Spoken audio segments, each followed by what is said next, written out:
Hello, this is Alex Dominguez. I use he, him pronouns. I am a junior at Roosevelt University studying sociology, and this is my presentation titled When a Pansexual Plans a Wedding, a Sociological Analysis of Queer Wedding Planning.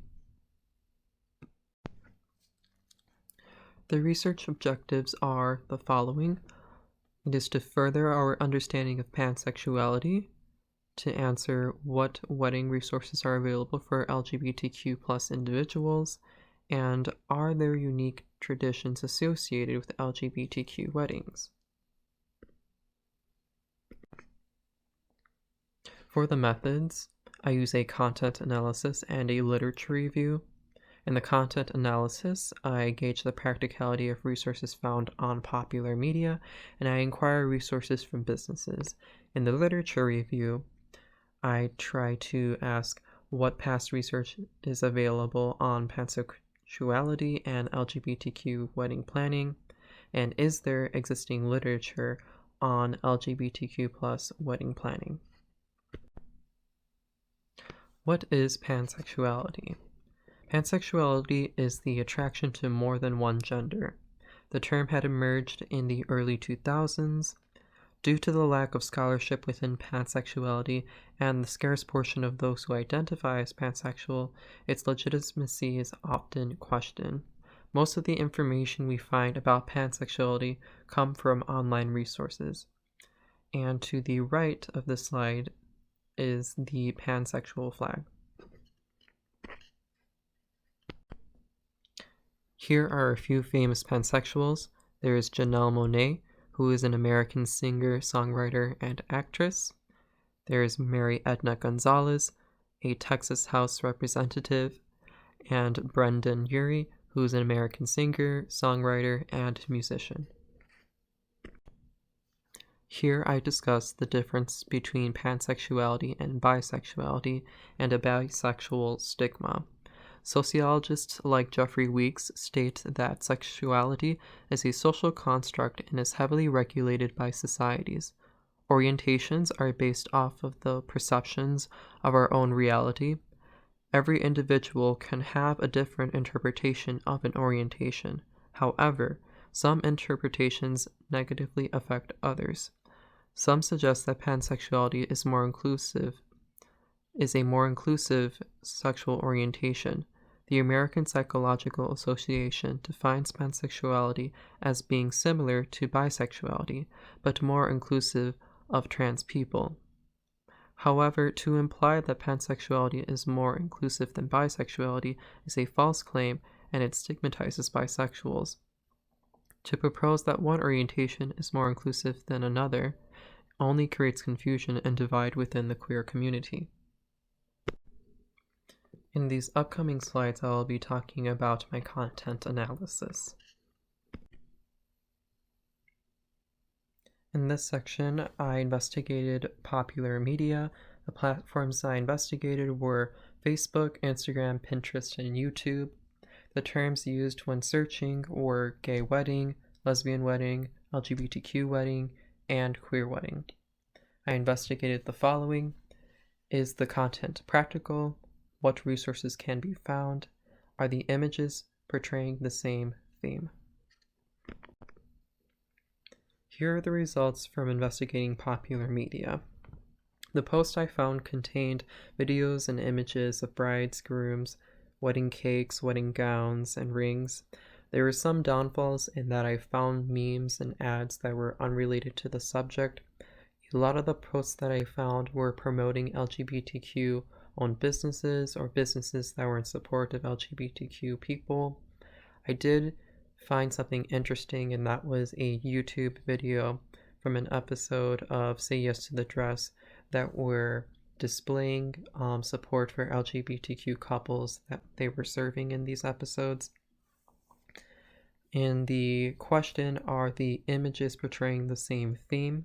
A majority of them portray white partners, from what I've noticed. As far as performance, the men were wearing black and white tuxes, and women were wearing white dresses for the most part. And there were also centerpieces that included rings, cakes, and wedding apparel. That was a constant theme in these posts that I had found. When doing research on popular media, I did come across a website called Equally Wed.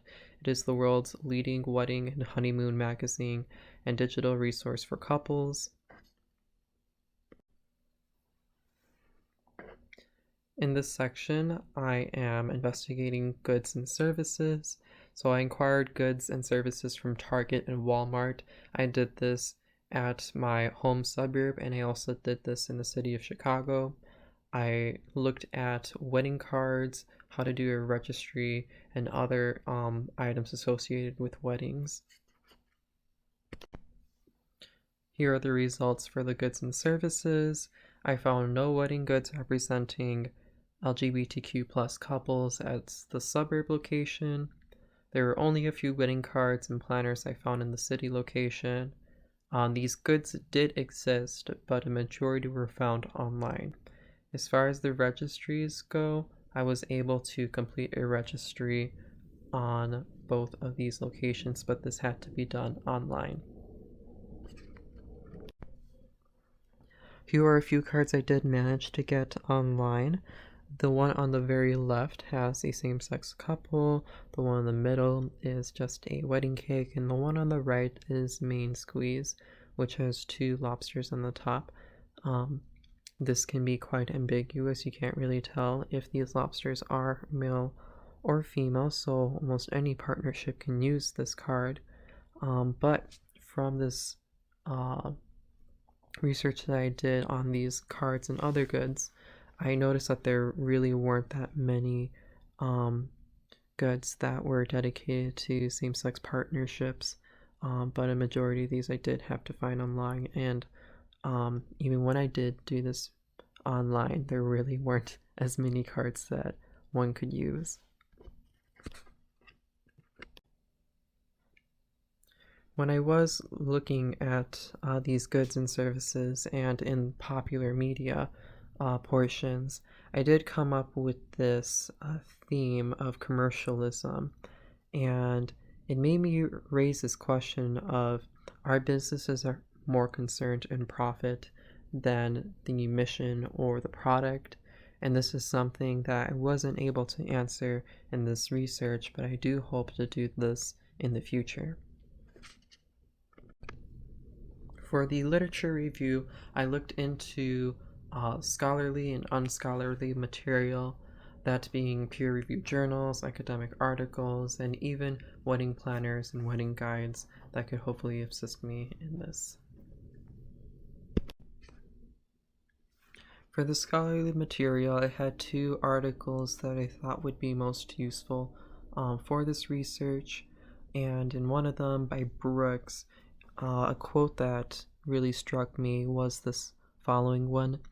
During post-Emancipation Proclamation era, some black women were not convinced of the benefits of marriage, having observed male domination in white females on plantations. They did not want to be owned by a man. And this is something that a lot of LGBTQ people can relate in that some find that marriage is this product of the patriarchy used to control bodies, which explains why some LGBTQ individuals do not partake in weddings, because they don't want to keep on reliving this cycle of having a body being controlled, body being their own body. In this other article by Humble, there were a few points that did strike me as well. One being the national legislation of a behavior does not mean that it is accepted by everyone. And this is basically what really struck me to do this research, is that just because something becomes legal, just because same-sex marriage has become legal, does not mean that the attitudes, being homophobia, has just dissipated or disappeared. Another point that struck me is this one. Internet-based shopping, however, likely entails only one aspect of wedding preparation. A good majority of my research has been doing research online, and although this is beneficial, it only entails just one sort of preparation when it comes to weddings. And if an individual, or let's say a same-sex couple, were to actually go to a place that has these goods, it'd be interesting to see what sort of reactions or exchanges occur in that scenario. The next point is religious same-sex couples' beliefs may play an important part in their wedding planning, but little is known about how this plays out. This made me realize that there is a huge aspect that I regretted to look at, and that is the whole concept of religion. This is something that I do want to do further research in. Unfortunately, I wasn't able to do it in this portion, but I do plan on doing research on how religion affects LGBTQ wedding planning in the future. I managed to find a lot of unscholarly material. All of those are listed in bullet points to the left. The majority of these works do an excellent job at providing advice and examples of queer weddings alongside their budgets.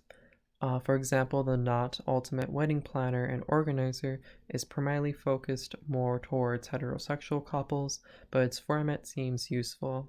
The Mr. and Mr. Are Getting Married Wedding Planner was not practical. It had the same page printed nearly 100 times, consisting of the prompts date, time, important, and take note. So when it comes to the Ultimate Wedding Planner and Organizer, although it was more towards heterosexual couples, it was still useful in that you can replicate the same formula and put that towards a LGBTQ wedding if one wanted to do that. For the Mr. and Mr. Getting Married, I was a bit upset by that one because the cover seemed very much for two male individuals. However, when you actually looked at the context, it wasn't useful at all, and it kind of brought me towards that other question of are people just trying to profit off of a new market, essentially, just for the sake of making profit. Here's the conclusion, just to wrap everything up that we've gone over so far. So when it comes to pansexuality, it is the attraction to more than just one gender. The term has recently become more prominent, and information about it is mostly found online. The majority of wedding resources can be found online via social media, business websites, and planners. However, these sources mostly focus on one area of celebration, like the previous article that we had gone over. This only focuses on just one aspect, and if a couple or individual were to go into a business for wedding planning, their experiences could be entirely different, depending on every person. And one thing that I did notice is that I was focusing on two topics at the same time, and I believe it would have been a lot easier if I had separated them. So in the future, I'm going to do a more thorough focus on the topics independently. I'm going to focus on pansexuality as one thing and LGBTQ wedding planning as another, instead of combining them. Some other things to come are some field experiments, inquiring person. So I'm thinking of putting myself and or other individuals into wedding businesses as a same-sex, same-gender couple, and seeing what sort of exchanges and reactions I get to that. I do plan on doing interviews with married and engaged same-sex, same-gendered couples to see what experiences that they have, and are they currently experiencing any struggles, or if they haven't, I'd like to know more about that. like I mentioned before, I want to look more into commercialism in wedding planning, and I do want to examine gender roles within wedding planning. In the episode from Say Yes to the Dress, there were these individuals that I believe did appear as male, but they had decided to go in and use a wedding dress for their wedding as opposed to the traditional tux. And I thought that was quite interesting, and I thought it did really challenge the gender stereotype to how men should dress in a wedding. So I'd like to do more of an examination on that. This and the following slides are the references to the research that I have used. Thank you very much for listening. If you are interested in contacting me in regards to anything that we've gone over in this presentation, I'll be happy to accept any inquiries that you have via email. Hope you have a wonderful day.